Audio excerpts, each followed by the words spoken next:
நண்பர்கள் அனைவருக்கும் வணக்கம் அண்ட் வெல்கம் பேக். இதுக்கு தோட்டே நேற்று நம்ம வீடியோவில் எக்ஸஸ் ஸ்வாப்பு, லிக்விட் ஸ்வாப்பு அப்படின்னு சொல்லிட்டு ஒரு 5 ஸ்வாப்பிங்கை பற்றி நம்ம பார்த்துருந்தோம்.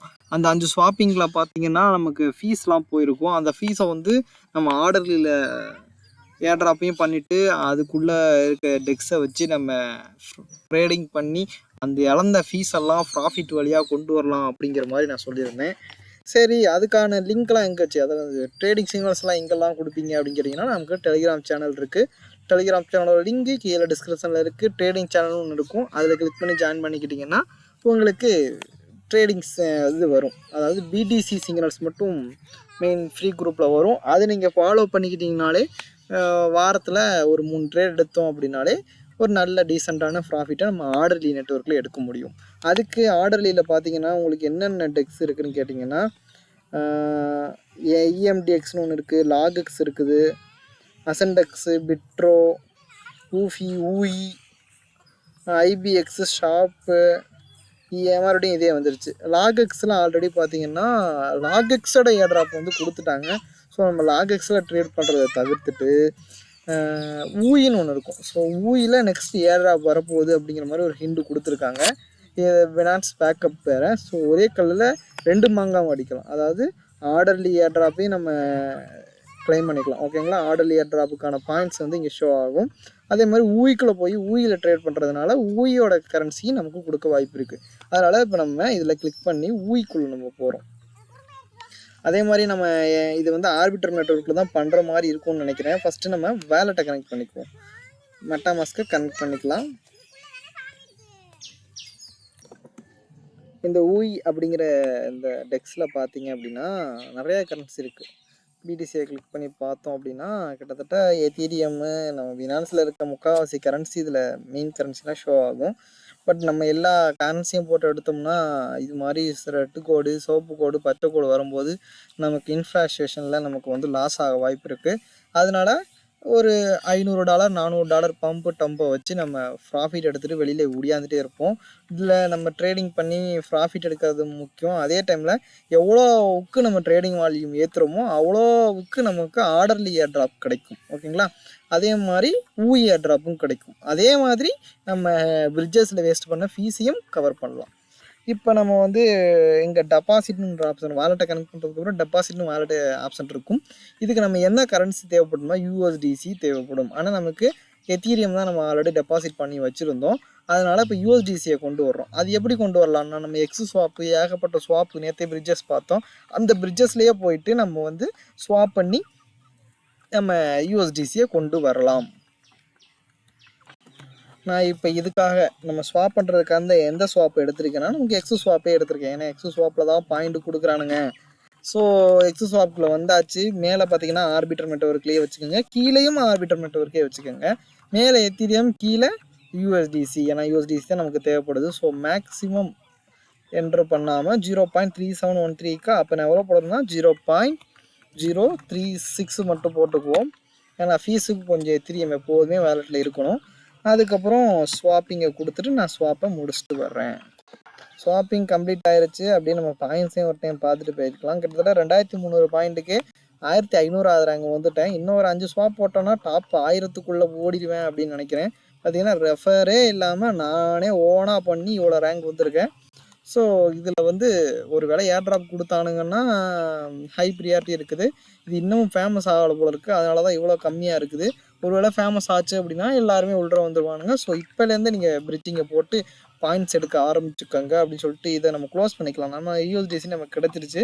இப்போ நம்ம டெபாசிட்டுக்குள்ளே போகலாம். ஊஇக்குள்ளே வந்தாச்சு, டெபாசிட்டை கிளிக் பண்ணியாச்சு. நம்மளோட $136.9 இருக்குது. இதில் நம்ம எல்லாத்தையும் நம்ம என்ட்ரு பண்ணுவோம். காயின், டூ, ஃப்ரம் எல்லாமே இருக்குது. நெட்வொர்க் ஆர்பிட்ரம் 1 எல்லாமே செலக்ட் பண்ணிக்குவோம். ஆர்பிட்ரம் 1 இருக்குது. யூஎஸ்டிசியை செலக்ட் பண்ணியிருக்கோம். இப்போ அமௌண்ட்டில் பார்த்தீங்கன்னா 136.9 நான் என்ட்ரு பண்ணிடுறேன். அப்ரூவ் கொடுத்தோம் அப்படின்னா நமக்கு ரிக்வெஸ்ட் அங்கே போகும். எங்கே போகும்னா நம்மளோட மெட்டாமாஸ்க்கு போகும். ஸோ அப்ரூவ் கொடுத்துடலாம். அதுக்கப்புறம் டெபாசிட் தான். ஸோ டெபாசிட்டையும் கிளிக் பண்ணிவிட்டு ஸ்டெப் 2 டெபாசிட்டு கிளிக் பண்ணியாச்சு. ஸோ இதில் இருக்கிற அதாவது லாகக்ஸு அப்புறம் நம்ம நிறையா டெக்ஸ் பார்த்தோம் பார்த்திங்கன்னா எல்லா டெக்ஸ்லையும் இதே மாதிரி தான் டெபாசிட் பண்ணுறதுக்கு சேம் தான். நம்ம வாலெட் இருக்க கரன்சி எல்லாத்தையும் அந்த டெக்ஸில் நம்ம டெபாசிட் பண்ணணும். வித்ட்ரா பண்ணும்போது பார்த்தீங்கன்னா திருட்டு பேலோ $1.5 $2 ஃபீஸ் கேட்பாங்க. இங்கே பார்த்தீங்கன்னா இதில் $1 தான் வித்ட்ரா ஃபீஸ். பரவாயில்ல, பரவாயில்ல. மற்ற நெட்வொர்க் எல்லாத்துலேயும் அதாவது லாகக்ஸ்லாம் போயிட்டிங்கன்னா $2 ஃபீஸ் கேட்பானுங்க. இதே மாதிரி நிறையா டெக்ஸ்லேயும் $2 ஃபீஸ் கேட்பானுங்க. வித்ட்ரா ஃபீஸ் மட்டும் கேட்பானுங்க. இப்போ நமக்கு எப்படியோ ஒரு வழியாக டெக்ஸுக்குள்ளே கொண்டு வந்தாச்சு. ஒரு டெபாசிட் பீயிங் ப்ராசஸ்டு இன்னும் வந்து ப்ராசஸில் தான் இருக்க போகிறதுக்கு. அதுக்கு முன்னாடி நம்ம இதை கொஞ்சம் பார்த்துக்கலாம். 1 மினிட் சேட்டில் தான் வச்சுருக்கோம்.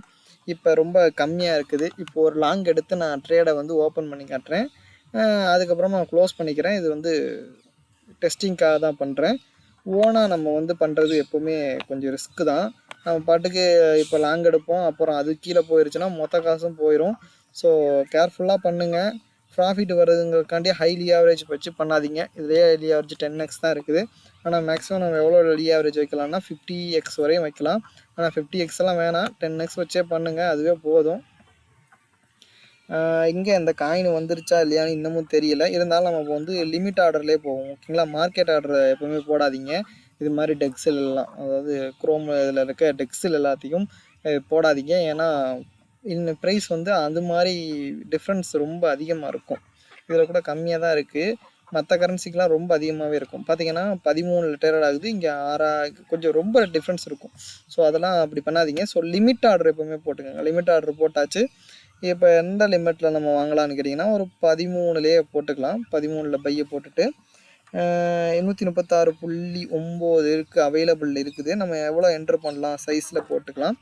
ஒரு $100 என்ட்ரு பண்ணியாச்சு. கீழே வந்து பார்த்தோம் அப்படின்னா கீழே வரமாட்டேங்குது. கொஞ்சம் இப்படி தான் தள்ளணும் போல இருக்குது. புதுசாக லேப்டாப் வாங்கினா இப்படி தான். So USDC 2 USDC, cost 2 USDC, fees எல்லாமே போட்டிருக்காங்க. இதில் க்ரெஷர் மாதிரி ஒன்று இருக்குது. இதை வச்சே நம்ம பண்ணிக்கலாம். நம்ம என்ட்ரு பண்ணுறதை விட இந்த க்ரெஷரை வச்சே பண்ணிக்கலாம். ஃபார் எக்ஸாம்பிள் 16% போட்டோம்னா எவ்வளோ யூஎஸ்டிசி என்ட்ரு ஆகுது அப்படிங்கிறத கீழே காமிக்கும். கிட்டத்தட்ட அது காமிக்கல, ஒழுங்காகவே காமிக்க மாட்டேங்குது. ஸோ 16%, 10%னா $13.6. ஸோ நீங்கள் எப்போவுமே ஒரு 50% போட்டுக்கோங்க. அதுக்கு மேலெலாம் போடாதீங்க. அதாவது $100க்கு மேலே ஒரு இதில் போட வேணாம், ரிஸ்க்கு. ஏன்னா நம்ம வச்சு பண்ணுறது ரொம்ப கஷ்டப்பட்டு தான் பண்ணுறோம், நம்ம காசு. ஸோ இதில் வந்து பை அடித்து விட்டுறலாம். இதில் வந்து ரேட்டு வேறு கம்மியாயிருச்சு. என்னென்ன இந்த ஆர்டர் ஓப்பன் ஆகிருக்குது. ஸோ பொசிஷன் லாங்கு தான் கொடுத்துருக்கோம். $69,000 ப்ரைஸ் இறங்கும்போது கரெக்டாக பை ஆர்டர் எடுத்துக்கும். பட்டு $69,005 ட்ரேட் ஆகிட்டு இருக்குது. எவ்வளோ அமௌண்ட் இன்வெஸ்ட்மெண்ட் பண்ணோம் அப்படிங்கிறது வந்து 50%னா $60 பக்கம் மைனஸ் ஆகிருக்குது. இன்னும் வந்து எக்ஸிக்யூட் ஆகலை ஆர்டரு. ஸோ வெயிட் பண்ணி எடுத்தால் கூட தப்பு இல்லை. நம்ம பாட்டுக்கு மார்க்கெட் ரேட்டுக்கு எடுக்கிறது தப்பு தான். ஸோ என்ட்ரி ஆகி பை ஆகட்டும். பை ஆனதுக்கப்புறம் எப்படி க்ளோஸ் பண்ணுறேங்கிறத நான் சொல்கிறேன். ஒரு வழியாக ஆர்டர் எக்ஸிக்யூட் ஆகிடுச்சு. இப்போ பொசிஷன்ஸில் போய் பார்த்தோம்னா லாங் 10 எவ்வளோ சைஸ் எடுத்திருக்கோம் அப்படிங்கிறது காமிக்கும். ஸோ 10ங்கிறதுனால $673 காமிக்குது. அதாவது $67 நம்ம போட்டிருக்கோம். அது 10 மடங்கு நமக்கு ப்ரைஸ் காமிக்குது. மைனஸில் போயிருக்குது. ஸோ க்ளோஸ் டிபிஎஸ்எல்னால் இருக்குது. நம்ம டிபிஎஸ்எல்ல தான் சூஸ் பண்ணணும். இல்லை க்ளோஸ் அப்படின்னா நம்ம மார்க்கெட் ரேட்டுக்கு க்ளோஸ் பண்ணுறதுன்னு அர்த்தம். நம்ம டிபிஎஸ்எல்ல போயிட்டு நம்ம ப்ரைஸை செட் பண்ணிக்கலாம். எங்கள் ப்ரைஸ் டிபி ப்ரைஸ்ன்னு சொல்லிட்டு என்னமோ ஒரு ப்ரைஸ் அதுவே ஆட்டோமேட்டிக்காக இதாக இருக்குது. ஸோ நம்ம ப்ரைஸ் என்ன வைக்கலாம் அப்படின்னு கேட்டிங்கன்னா ஒரு $100 எனக்கு இப்போ பம்ப் ஆனால் போதும். அது என்னது மகம். ஸோ $69,000 இருந்துச்சு. ஸோ $69,100 பம்ப் ஆனாலே போதும். எனக்கு வந்து ஒரு $1 ப்ராஃபிட் கிடைக்குது. ஸோ ஸ்டாப் லாஸ் எங்கே வைக்கிறேன் அப்படின்னா கொஞ்சம் தள்ளியே வைக்கிறேன். 68,500 வைக்கிறேன். இதுக்கு எனக்கு $5 லாஸ் ஆகுது. ஸோ இது நான் வந்து வித்தவுட் அனாலிசிஸில் சும்மா போர் அடிக்குதுன்னு தான் இந்த ட்ரேட் எடுத்தேன். ஸோ ஏன்னா டக்குன்னு மார்க்கெட்டு சரிச்சு விட்டு 60க்கு போயிடுச்சுன்னா என் $100 காணாமல் போயிடும். அதுக்காக ஒரு சேஃப்டிக்காக நான் ஸ்டாப் லாஸ் செட் பண்ணியிருக்கேன். அதே மாதிரி டேக் ப்ராஃபிட் ஒரு $100 டக்குன்னு பம்ப் ஆயிரும் அப்படிங்கிறதுக்காக செட் பண்ணியிருக்கேன். பம்ப் ஆயிரணும் அப்படின்னு சொல்லிட்டு கன்ஃபார்ம் கொடுத்துட்டோம் அப்படின்னா, கன்ஃபார்ம் கொடுத்தா கன்ஃபார்ம் ஆகலை, கன்ஃபார்ம் கொடுத்தாச்சு. ஸோ நம்ம வந்து டிபிஎஸ்எல் செட் பண்ணிட்டோம். ஸோ மார்க்கெட் பம்ப் ஆகி இங்கே இந்த இடத்துக்கு போயிருச்சு அப்படின்னா என் ட்ரேடை ஆட்டோமேட்டிக்காக க்ளோஸ் ஆகி எனக்கு ப்ராஃபிட் வந்துடும். ஸோ ஒவ்வொரு ட்ரேடும் செட் பண்ணும்போது டிபி, அதாவது டார்கெட்டும் எஸ்எல்லும் ஸ்டாப் லாஸும் நம்ம வந்து அப்டேட் பண்ணிடுவோம். ஸோ அதை நீங்கள் போட்டுக்கிட்டால் தான் உங்களுக்கு நல்லது, உங்கள் போர்ட்ஃபோலியோவுக்கும் நல்லது. இப்போ என்னோடய ட்ரேடு வந்து ப்ராஃபிட்டுக்கு வர ஆரம்பிச்சிருச்சு. பொசிஷன்ஸில் போய் பார்த்தோம் அப்படின்னா ஒரு 10 சென்ட் ப்ராஃபிட், ஸோ 20 சென்ட் ப்ராஃபிட்டில் போயிட்டுருக்கு. அப்படியே 100க்கு போயிடுச்சு அப்படின்னா எனக்கு வந்து $1 ப்ராஃபிட் வந்துடும். நான் ஸ்பெண்ட் பண்ண ஃபீஸ்லேருந்து எனக்கு $1 திரும்பி கொடுத்துருவாங்க. இதே மாதிரி வாரத்தில் ஒரு 4 ட்ரேட் இல்லைனா 3 ட்ரேட் எடுத்தோம்னாலே ஒவ்வொரு ட்ரேட்லேயும் ஒரு $4 $5 கிடச்சிச்சினாலே நம்ம அந்த ஞாயிற்றுக்கிழமை பிரிட்ஜ் பண்ணுற அந்த ஸ்பெண்ட் பண்ணுற அந்த ஃபீஸை வந்து ரெக்கவரி பண்ணலாம் அப்படிங்கிறது தான் என்னோட ஐடியா. ஸோ உங்களுக்கு ஏதாவது இதில் ஆட்சேபனை இல்லை உங்களுக்கு ஏதாவது ஐடியா இருந்துச்சுன்னா நீங்கள் சொல்லலாம். இந்த ஏர்ட்ராப் வந்து ஆர்டர்லேயும் நம்ம கவர் பண்ணிட்டோம், ஊயையும் கவர் பண்ணிட்டோம், அதே மாதிரி அந்த பிரிட்ஜஸில் ஏற்பட்ட லாஸையும் கவர் பண்ணிட்டோம்னு சொல்லிட்டு இந்த வீடியோவை நான் முடிக்கிறேன். அடுத்த வீடியோவில் உங்களை வந்து சந்திக்கும் வரை உங்களிடமிருந்து விடைபெறுவது உங்களில் நான் தில்லுக்கு தொட்டு ஓனர். நன்றி.